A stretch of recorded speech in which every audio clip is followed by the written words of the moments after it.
देखिए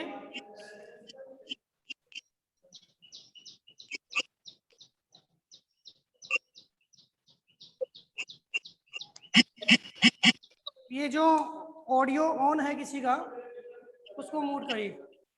audio on नहीं रहना चाहिए। शुभ प्रभात।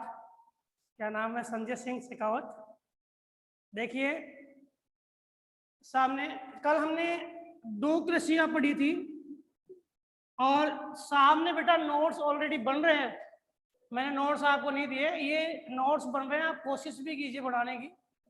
ठीक है, वैसे नोट्स आपको मिल जाएंगे, कोई दिक्कत नहीं है। जब आपके क्वेश्चनिंग बेस के आधार पे ही मैं पढ़ा रहा हूँ, क्वेश्चनिंग बेस के आधार पर पढ़ा रहा हूँ, तो आप उसको क्वेश्चनिंग बेस के आधार पे क्वेश्चन जो है वो करते जाइए। देखो पहले स्टूडेंट जो पढ़े हैं 12th क्लास में जो आप हो, जब आपको बोर्ड पे कंप्लीट समझा दिया, आपके पास में बुक है, तो क्वेश्चनिंग में ओबीटी में दे रहा हूँ, ठीक है, लेकिन उसके अलावा भी ओबीटी बनते हैं, उसके अलावा भी छोटे छोटे ओबीटी बनते हैं। छोटे छोटे ओबीटी को बनाओ और आप ज्यादा से ज्यादा ओबीटी करोगे उतना आपको फायदा होगा। समझ में आ रही बात?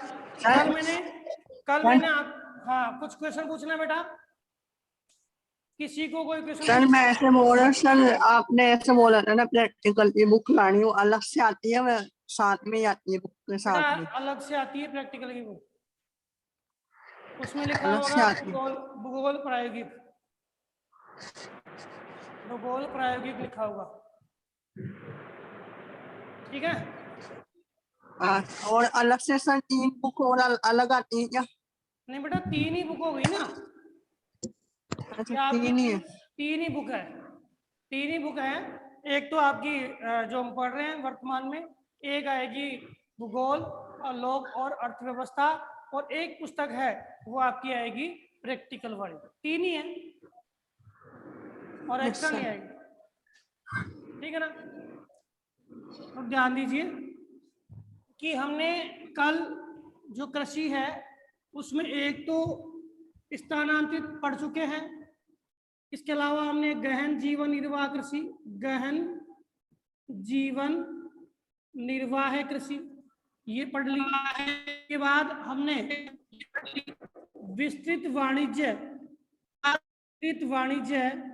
अनाज कृषि पढ़ ली, और यहाँ से प्रश्न आपके हैं दोनों में अंतर, दोनों में अंतर हो गया था क्या बेटा? अपना अंतर करवा दिया था क्या भाई? विस्तृत वाणिज्य अनाज कृषि और गहन कृषि में अंतर करवा दिया था क्या? देखो अंतर देख लेते हैं, समझ में हो गया था, हो गया था। चलो अब हम देखते हैं, आप फटाक से 1-2 प्रश्नों का उत्तर दीजिए। विश्व में मानसून एशिया में, आप प्रश्न है बोल के आंसर नहीं दोगे,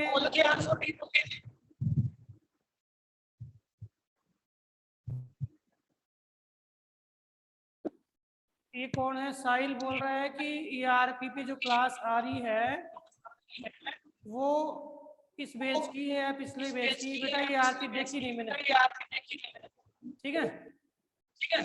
मैं बोल रहा हूँ कि 1-2 प्रश्न है उनके आंसर आप चैट बॉक्स में डाल देना, अभी मैं देख लूंगा। एक तो है मानसून एशिया में कौन सी कृषि की जाती है? एक प्रश्न तो है मानसून एशिया में कौन सी कृषि की जाती है। एक आपका क्वेश्चन है कि विश्व के मध्य अक्षांशीय क्षेत्रों में कौन सी कृषि की जाती है? विश्व के मध्य अक्षांशीय क्षेत्रों में कौन सी कृषि की जाती है? तीसरा प्रश्न है चावल प्रधान कृषि विश्व के किन क्षेत्रों में की जाती है? विश्व के किन क्षेत्रों में की जाती है? ठीक है। आवाज डबल आ रही है,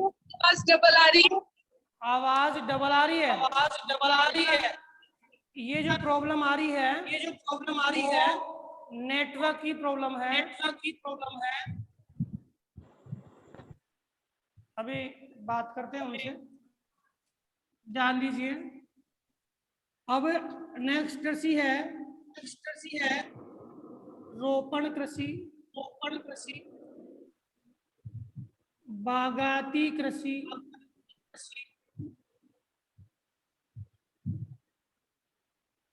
औपनिवेशिक कृषि, रोपण कृषि, बागाती कृषि, औपनिवेशिक कृषि। ध्यान से समझना। देखो, यह कृषि आरंभ की गई औपनिवेशिक काल में। अब से आ रही बेटा आवाज? Yes sir. अब थोड़ी आवाज रिफ्लेक्टिव हो रही है। नो सर, ठीक आ रही है। देखो, औपनिवेशिक कृषि जो है, ये इसका नाम इसलिए पड़ा कि यह कृषि अंग्रेजों के काल में आरंभ हुई। कब आरंभ हुई? अंग्रेजों के काल में आरंभ हुई। अंग्रेजों ने क्या, अंग्रेजों ने जब वो अलग अलग देशों में राज कर रहे थे और उन्होंने देखा कि हम अपने उपनिवेशों में क्यों न कृषि कार्यों को बढ़ावा दें, और कृषि कार्यों को बढ़ावा देने के लिए उन्होंने सोचा कि कुछ ऐसे क्षेत्र हैं जो कुछ फसलों के मूल उत्पादक क्षेत्र है, और कुछ ऐसे क्षेत्र हैं जो उन फसलों के लिए, भाई कुछ तो हमारे उपनिवेश है जहाँ पे फसलें हैं उनका मूल उत्पादन हो सकता है, और कुछ ऐसे क्षेत्र हैं जहाँ पे उन फसलों का क्या है, अनुकूलन पाया जाता है। तो उन्होंने क्या किया कि विश्व में जो भी फसलें थी उन फसलों में कौन सी बागाती या व्यापारिक या नकदी फसलें, नकदी फसलें का मतलब है जिनमें खाद्यान्न नहीं आता, जैसे आपके गन्ना है, कपास है, जूट है, ठीक है, नारियल है, मसाले हैं, चाय है, ये क्या है बेटा, नकदी फसलें हैं। ठीक है, तो नकदी फसलें हैं जिसमें खाद्यान्न नहीं आता, तो इन नकदी फसलों के उन्होंने क्या खोजे, मूल क्षेत्र खोजे। तो नकदी फसलें या बागाती फसलें बोई जाती है, इसलिए तो क्या बना इसका नाम, बागाती कृषि। क्या नाम पड़ा, बागाती कृषि। और उपनिवेश काल में ये कृषि आई, इसलिए इसका नाम पड़ा क्या, औपनिवेशिक कृषि। इन्होंने आवाज नहीं आ रही। अंग्रेजों ने क्या किया, मूल क्षेत्र खोज लिए, और मूल क्षेत्रों में तो क्या किया बेटा, पौध तैयार की, पौध तैयार की, पौध तैयार की। ठीक है, और फिर उन्होंने अनुकूलित क्षेत्र खोजे, और अनुकूलित क्षेत्रों में क्या कर दिया, पौध रोपण कर दी, पौध रोपण कर दी। ठीक है, तो पौधों को तैयार करना और पौधों को रोपण करना, इसलिए इसे कृषि का नाम क्या पड़ा, रोपण कृषि। तो बताओ, तीनों नाम समझ में आ गए क्या, तीनों नाम समझ में आ गए क्या? देखो, पहले औपनिवेशिक काल में स्टार्ट हुई, और इसमें उद्देश्य था कि मूल क्षेत्र खोजे गए, मूल क्षेत्र भी उपनिवेश और अनुकूल क्षेत्र भी उपनिवेश। तो मूल क्षेत्रों में पौधे तैयार कर ली, ठीक है, और अनुकूल क्षेत्रों में पौधों को जो तैयार की है उनका क्या कर दिया, रोपण कर लिया। इस कारण से इस फसल का, इस कृषि का नाम क्या पड़ा, रोपण कृषि। तो तीन नाम सामने हैं, बागाती कृषि, रोपण कृषि और औपनिवेशिक कृषि। समझ में आ गया? अब एक चीज हम बात करें कि ये क्षेत्र, ये कृषि है, इसकी मुख्य विशेषताओं की बात करें तो देखो, अंग्रेज है, अंग्रेजों का जो क्षेत्र था, ये भारत में अंग्रेजों ने राज किया, तो भारत के जितने भी भाग थे जहां पे अंग्रेजों का शासन था, क्या उनको कोई रोकने वाला था? कोई रोकने वाला नहीं था। इसलिए उनकी मर्जी आई, उतने क्षेत्र में उन्होंने क्या कर लिया, कृषि कार्य किया। तो यहाँ पे देखें तो कृषि भूमि जो क्षेत्र है, कृषि भूमि जो है वो क्या है, बड़े विस्तृत भाग में, कृषि भूमि कैसी है, बड़े विस्तृत भूभाग की है, जिसमें ये कह सकते हैं कि भूमि का जो कृषि क्षेत्र है वो बहुत विस्तृत है, कोई रोकने वाला उनको नहीं है। ठीक है, अब दूसरी बात, ये कृषि की गई तो इसमें पूंजी की, भाई जहां भी आपके व्यापार का नाम आ जाए ना, क्योंकि व्यापार के उद्देश्य से तो आए थे, तो जहां भी व्यापार का नाम आ गया, पूंजी अधिक। ठीक है, यंत्रीकरण भी, ठीक है, और फसलों के लिए जो भी तकनीक है सभी तकनीकी का प्रयोग किया गया। उत्पादन की अधिकता का उद्देश्य रखा गया। एक प्लस पॉइंट उनको वो मिला कि जितने भी देश थे वो उनके गुलाम थे। क्या थे? गुलाम थे। तो उन गुलामी वाले देशों में उनको क्या मिल गए? सस्ते श्रमिक मिल गए, सस्ते श्रमिक मिल गए। एक चीज और ध्यान रखना, वो औपनिवेशिक कृषि के दौरान ही एक प्रथा विकसित हुई थी, वो थी दास प्रथा। और सी प्रथा थी? दास प्रथा थी, ठीक है। इसमें अफ्रीका के लोगों को बंदी बनाया गया और अमेरिका में ले जाया गया, ठीक है। भारत वाले क्षेत्रों को बंदी बनाया गया और उनके पड़ोसी क्षेत्रों में ले गया, ठीक है। तो ये जो लोग थे जहाँ पे उनके उपनिवेश थे, उन उपनिवेशों से उन लोगों ने क्या किया? उन लोगों को बंदी बनाया और बंदी बना करके कृषि कार्यों के लिए दूसरे देशों में ले जाया गया। तो यहाँ आसानी से इनको सस्ते श्रमिक मिल जाते थे और यातायात के जो साधन थे वो भी क्या थे? यहाँ पे विकसित थे, ठीक है। इसके अलावा खुद का ही जो सारा सिस्टम है, तो बाजार और परिवहन माध्यम, इनका विकास था। बाजार का भी और परिवहन माध्यम का भी क्या था? विकास था। और बाजार और परिवहन माध्यम, बाजार और यहाँ पे देखिए कि बागान, दोनों के लिए उन्नत परिवहन माध्यमों का क्या किया गया? विकास किया गया। किसके द्वारा? अंग्रेजों के द्वारा किया गया। कहाँ? किसके द्वारा किया गया? अंग्रेजों के द्वारा किया गया। अब आपके एक प्रश्न आता है कि यह कृषि विश्व के कौन से प्रदेश में की जाती है? तो हमने एक बार पहले पढ़ा कि आपकी स्थानांतरित कृषि विश्व के उष्णकटिबंधीय प्रदेशों में की जाती है। उसी प्रकार आपकी जो इसको हम व्यापारिक कृषि भी कह सकते हैं, क्योंकि उद्देश्य क्या है? व्यापार करना। तो ये आपकी व्यापारिक कृषि है, यह भी विश्व के कौन से भागों में की जाती है? उष्णकटिबंधीय भागों में की जाती है। अब आप कह रहे हो कि सर ये तो कंफ्यूज वाला प्रश्न हो गया, वो भी उष्ण में ये भी उष्ण में। तो बेटा नाम देगा कि इसका उद्देश्य क्या है? इसका उद्देश्य है व्यापार करना, ठीक है। और उसका उद्देश्य क्या था? भरण पोषण करना, भरण पोषण करना। अब आप कहोगे साहब ये उष्णकटिबंधीय प्रदेशों में क्यों हुई? उष्णकटिबंधीय प्रदेशों में क्यों हुई? तो विश्व के जितने भी उष्णकटिबंधीय प्रदेश थे यही क्या थे बेटा? उपनिवेश थे। यही क्या थे बेटा? यही उपनिवेश थे। विश्व के जितने भी उष्णकटिबंधीय प्रदेश थे ये क्या थे? उपनिवेश थे। आप जान लगाओ विश्व के जितने विकासशील देश है उष्णकटिबंध वाले, वो तो उपनिवेश है। और जो उच्च अक्षांश वाले प्रदेश है वो सारे के सारे क्या थे? आपके वो सारे शासित प्रदेश थे, शासित प्रदेश।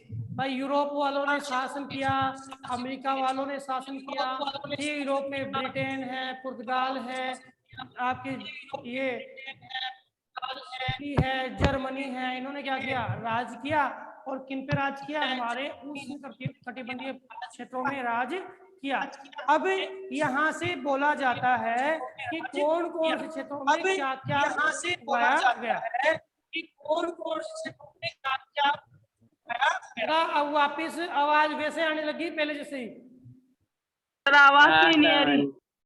आवाज सर आवाज डबल आ रही है। अब सर डबल आ रही है। हाँ वो डबल आवाज आ रही है, ये नेटवर्क वाली प्रॉब्लम है। यहाँ से इतना समझ में आ गई? यस और नो में जवाब दीजिए। आ गया क्या? एक बार रिपीट कर रहा हूँ। रोपण कृषि, बागाती कृषि, औपनिवेशिक कृषि, व्यापारी कृषि। क्षेत्र बड़ा होता है, ठीक है। पूंजी, यंत्रीकरण, तकनीकी और उत्पादन की अधिकता का उद्देश्य होता है। सस्ते श्रमिक मिल जाते हैं। बाजार, परिवहन, बागान की सुविधा अच्छी होती है। अब आपके प्रश्न आता है कि कौन कौन से प्रदेशों में इस प्रकार की कृषि की गई? उष्णकटिबंधीय भागों में भी देशों का निश्चित किया गया है। अब इसमें कहा गया, यहां से प्रश्न आ जाता है कि फ्रांस वासियों ने पश्चिमी अफ्रीका, ये थोड़ा सा ध्यान रखना कि फ्रांस वासियों ने पश्चिमी अफ्रीका में कॉफी और कोकोआ, फ्रांस वासियों ने पश्चिमी अफ्रीका में क्या लगाए? कॉफी व कोकोआ की पौध लगाई। ये बेटा मूल क्षेत्र है, ठीक है, ये क्या है? मूल क्षेत्र है। फ्रांस वासियों ने पश्चिमी अफ्रीका में कॉफी और कोकोआ की पौध लगाई। किसने लगाई? फ्रांस वासियों ने। याद रखना, कहाँ? पश्चिमी अफ्रीका में कोकोआ और कॉफी की पौध लगाई, ठीक है। इसके बाद ब्रिटेन वालों ने, ये सारे उपनिवेशिक देश हैं, ब्रिटेन वासियों ने भारत व श्रीलंका में चाय के बागान लगाए, चाय के बागान लगाए। भारत और श्रीलंका में क्या लगाए? चाय के बागान लगाए, ठीक है। 20 चाय के बागान लगाए, ठीक है। इसके अलावा इनकी और आपके दिए हुए हैं कि मलेशिया में किसके? रबड़ के बागान। आवाज आ रही है बेटा सही? अब तो मलेशिया में किसके? रबड़ के बागान। किसने लगाए? मलेशिया में रबड़ के बागान किसने लगाए? ब्रिटेन वासियों ने। थोड़ी सी ध्यान रखना चाहिए, मलेशिया में रबड़ के बागान किसने लगाए?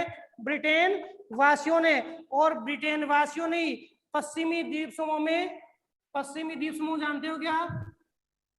पश्चिमी द्वीप समूह में केले व गन्ने के बागान लगाए। एक चीज मैं आपको बताना भूल गया कि इस कृषि की विशेषता यह भी है कि इसमें एक ही प्रकार की फसल, या ध्यान रखना चीज, एक ही प्रकार की फसल बोई जाती है। एक ही प्रकार की फसल, चाहे आप गन्ना बोले तो गन्ने ही बोएंगे, केले बोले तो केले ही बोएंगे। पश्चिमी द्वीप समूह का मतलब है वेस्ट इंडीज। वेस्ट इंडीज बेटा, वेस्ट इंडीज की लोकेशन सबको पता है? वेस्ट इंडीज की लोकेशन भाई, ये उत्तरी अमेरिका, और उत्तरी अमेरिका के नीचे ये दक्षिणी अमेरिका, और इसके बीच में जो है वो क्या है? West Indies. कौन सा है? West Indies. तो आपके पश्चिमी द्वीप समूह में कौन से बागान लगाए? आपके गन्ने के और केले के। इसके अलावा अमेरिका वासियों ने आपके फिलीपाइंस में, अमेरिका वासियों ने कहां पर? फिलीपाइंस में किसके बागान लगाए भाई? नारियल के।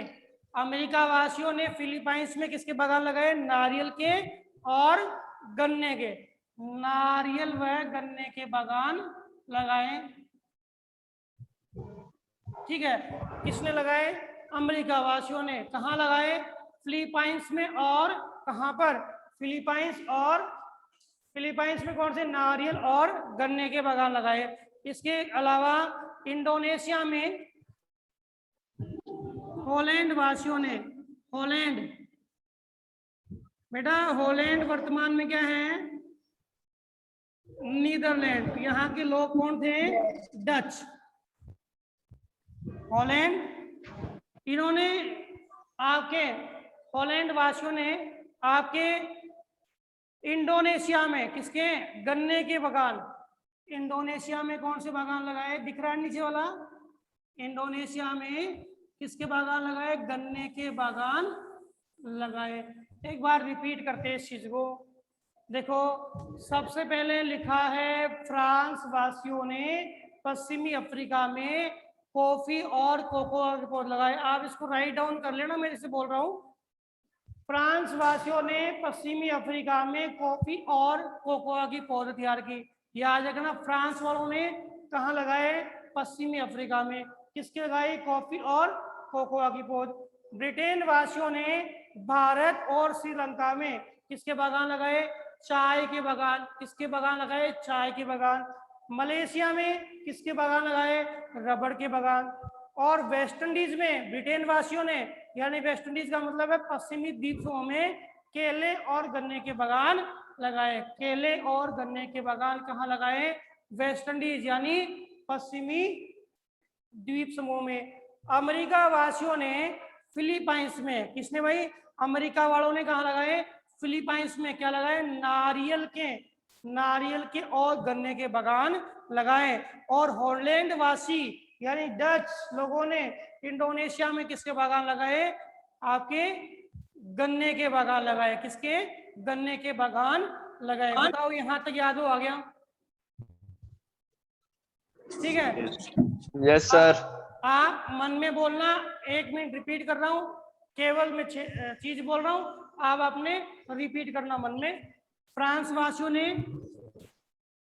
अफ्रीका में क्या लगाए? कॉफी और कोकोआ। ब्रिटेन वासियों ने भारत श्रीलंका में क्या लगाए? चाय के बागान। मलेशिया में रबड़ के बागान। पश्चिमी द्वीप समूह में केले और गन्ने के बागान। अमेरिका वालों ने फिलीपाइंस में क्या लगाए? नारियल और गन्ने। हॉलैंड वालों ने इंडोनेशिया में क्या लगाए? गन्ने के बागान लगाए। ठीक है। अब इसके बाद एक प्रश्न जो आपके बोर्ड में आया हुआ है, बोर्ड में आया हुआ प्रश्न है, देखिए प्रश्न है कि आपके ब्रिटेन वाले हैं, कौन? ब्रिटेन वाले। इन ब्रिटेन वालों ने, जो यूरोप वाले लोग हैं, इन्होंने क्या किया? ब्राजील में, एक प्रश्न आया हुआ है बोर्ड में, ब्राजील में कॉफी के बागान लगाए। ठीक है, किसने लगाए? यूरोप वालों ने। ठीक है। इन कॉफी के बागानों को क्या बोलते हैं बेटा? फेजेंडा। ये प्रश्न बोर्ड में आया हुआ है, मोस्ट इंपोर्टेंट प्रश्न है। प्रश्न क्या आया? फेजेंडा किसे कहते हैं? प्रश्न क्या आया? फेजेंडा किसे कहते हैं? फेजेंडा किसे कहते हैं? तो फेजेंडा यूरोप वासियों ने ब्राजील में कॉफी के बागान लगाए। देखो, कॉफी उत्पादन में ब्राजील का पहला स्थान है विश्व के अंदर, और ब्राजील के अंदर कॉफी के बागान लगाए किसने? यूरोप वासियों ने। और इन बागानों को क्या बोलते हैं? फेजेंडा कहते हैं। क्या बोलते हैं बेटा? फेजेंडा कहते हैं। ये मोस्ट इंपोर्टेंट प्रश्न है। फेजेंडा क्या है? तो फेजेंडा ब्राजील में यूरोप वासियों द्वारा लगाए गए कॉफी के बागान है। ब्राजील में यूरोप वासियों द्वारा लगाए गए कॉफी के बागान है, उन्हें हम क्या बोलते हैं? फेजेंडा कहते हैं। ठीक है। अब बात आती है सामने। अब बात सामने आती है कि जैसे जैसे उपनिवेशीकरण का अंत हुआ, कि जैसे जैसे उपनिवेशीकरण का अंत हुआ, वैसे वैसे, जैसे जैसे उपनिवेशीकरण का अंत हुआ, वैसे वैसे जितने भी देश थे, उन देशों के ये जो बागाती क्षेत्र थे वो उनके अधीन हो गए। सर आवाज सही नहीं आ रही। समझ में आ रही बेटा? भाई आवाज नहीं आ रही क्या? सर आवाज सही नहीं आ रही। आवाज बेटा, मैंने आपको फर्स्ट टाइम कहा, नेटवर्क इश्यू आ रहा है, वो चाहे आपकी उधर से आ रहा हो चाहे इधर से आ रहा हो। ठीक है, ये मेरे नॉलेज में नहीं है कि यहाँ तो मेरे को साफ दिख रहा है। ठीक है, आपके जो वो नेटवर्क इश्यू आ रहा है। आवाज कई बार तो क्या हो रही है, दोबारा आ रही है, मेरे पास गूंज रही है।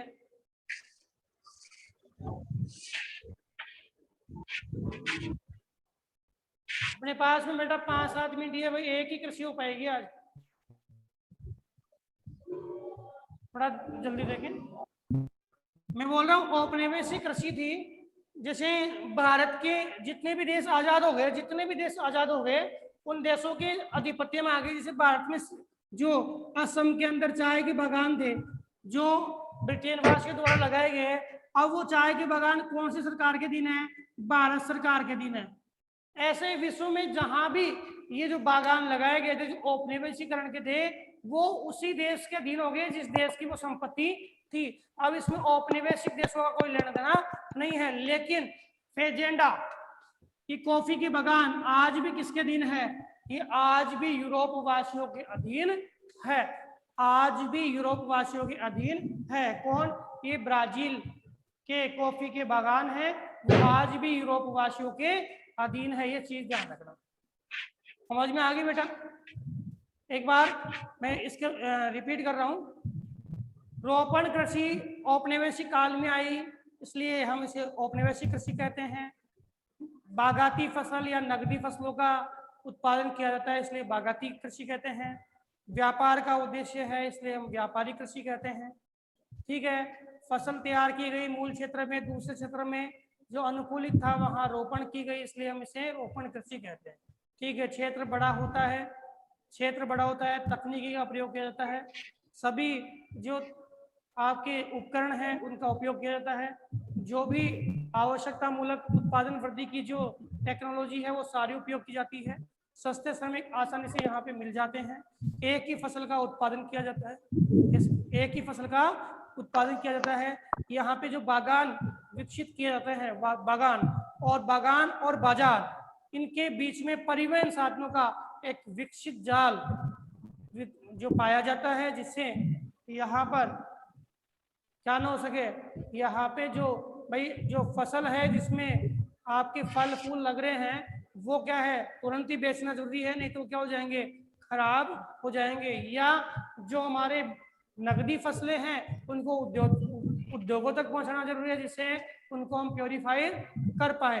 तो इसलिए इस कृषि में परिवहन साधनों का विकास पाया जाता है। ठीक है, अब उपनिवेशिक देशों में कौन कौन से? फ्रांस है, ब्रिटेन है, पोलैंड है, ठीक है, और यूरोप के लगभग देश है, अमेरिका है। ये औपनिवेशिक कृषि में मुख्य देश थे जिन्होंने मूल क्षेत्रों में पौध तैयार करके उपनिवेशों में अपना बागाती कृषि का विकास किया। ठीक है, और ये उष्ण कटिबंध के सारे देश आते हैं। कौन से आते हैं बेटा? उष्ण कटिबंध के सारे देश आते हैं। क्लियर?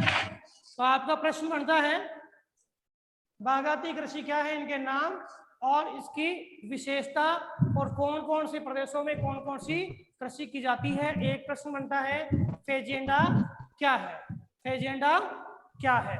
ठीक है, क्योंकि जब प्रश्न बन गए और जब उत्तर आने लगते हैं ना, तो फेजेंडा का उत्तर है वो क्या पता क्या क्या आता है, समझ ही नहीं पाते। और कोई प्रश्न करना बेटा? 5 मिनट अपने पास है, कोई प्रश्न करना है? यस या नो में जवाब दीजिए, प्रश्न करना है। कोमल गुजर, कोमल, राहुल गुजर, हाँ सर। ठीक है, निकिता, समझ में आ गया? Arjun, yes sir. Tanisha, sir. Yes sir. एक एक कृषि है, मैं स्टार्ट कर देता हूं। अगर मान लो कि आपका जो समय पूरा हो जाएगा, ठीक है, समय पूरा हो जाएगा तो वीडियो अपने आप ही डिस्कनेक्ट हो जाएगा। तो स्टार्ट कर देता हूं अगला भी। देखो, मिश्रित कृषि, समझ लीजिए कि मिश्रित कृषि, ठीक है, और एक जैसे मिक्स्ड फार्मिंग बोलते हैं, मिक्स्ड फार्मिंग वो चीज अलग है। मिक्स फार्मिंग का मतलब होता है कि 2-4 फसलें एक साथ कर दी। ठीक है, ये मिक्स्ड एग्रीकल्चर है, यानी इसमें क्या है कि पशुपालन और कृषि दोनों कार्य एक साथ किए जाते हैं। ऐसी कृषि व्यवस्था जिसमें पशुपालन और कृषि दोनों कार्य एक साथ किए जाते हैं। इस कृषि में चारे व अनाज, जिसे चारा भी मिल जाए और अनाज यानी खाद्यान्न भी मिल जाए, ऐसी फसलें उत्पादित की जाती है। इसमें चारा भी मिल जाए और अनाज भी मिल जाए, ऐसी फसलें उत्पादित की जाती है। किसमें? आपके मिक्स्ड एग्रीकल्चर में, यानी मिश्रित कृषि में। इसकी बात करें तो सबसे पहले ये जो कृषि है वो विश्व के कौन कौन से भागों में की जाती है। मेन बात हमारी आती है कि विश्व के कौन कौन से एरिया है जहां पे ये कृषि की जाती है। तो मिक्स फार्मिंग कृषि विश्व के विकसित प्रदेशों में की जाती है। डेयरी फार्मिंग कृषि विश्व के विकसित प्रदेशों में की जाती है। कहने का मतलब वह कृषि जिसका उद्देश्य है लाभ कमाना है, व्यापार करना है, वो कृषि विश्व के लगभग विकसित प्रदेशों में की जाती है। और हमारे यहाँ तो कौन सी की जाती है? हमारे यहाँ तो गहन जीवन निर्वाह कृषि की जाती है, जिसका उद्देश्य भरण पोषण करना होता है, क्योंकि हमारे यहाँ जनसंख्या बहुत ज्यादा है। जनसंख्या क्या है? बहुत ज्यादा है। तो ये कृषि की जाती है उत्तरी पश्चिमी यूरोप में, उत्तरी अमेरिका के भाग में। ये ध्यान रखना, मैप में भाई, मैं मैप में इसलिए नहीं बता रहा क्योंकि ये है प्रदेश, नॉर्मल बातें हैं, आप सब जानते हो। उत्तरी पश्चिमी यूरोप देख भी सकते हो। यूरोप का कौन सा भाग? ये वाला भाग जो विकसित है, उत्तरी पश्चिमी यूरोप। इसमें आपकी नीदरलैंड भी आ गया, ये आपके स्वीडन भी आ गया, फिनलैंड भी आ गया, आपके डेनमार्क भी आ गया, जर्मनी भी आ गया। ठीक है, कुछ भागों में देखो तो इटली वाला भाग भी है, जो आपके इस प्रकार की जो कृषि है उसके लिए क्या है, मूल क्षेत्र माना जाता है। ठीक है, 1 मिनट रहिए बेटा। इसके अलावा और कौन से क्षेत्र हैं? उत्तरी अमेरिका का पूर्वी भाग, उत्तरी अमेरिका का पूर्वी भाग, उत्तरी अमेरिका कौन सा भाग? पूर्वी भाग। इसके अलावा आपके यूरेशिया के कुछ भाग जो समशीतोष्ण कटिबंध में आते हैं, और अफ्रीका के वह भाग जो समशीतोष्ण कटिबंध में आते हैं। इस कृषि को कल डिटेल से और देखेंगे कि अपने पास में समय का अभाव है। ठीक है, तो मुख्यतः इतना जान लो कि यह कृषि वह कृषि है जिसमें पशुपालन और कृषि कार्य किया जाता है, और विश्व के विकसित भागों में यह कृषि कार्य की जाती है, ये कृषि की जाती है। समझ में आ गया बेटा? जो आपको प्रश्न मिल रहे हैं वो डेली के डेली करें बेटा। जो आपको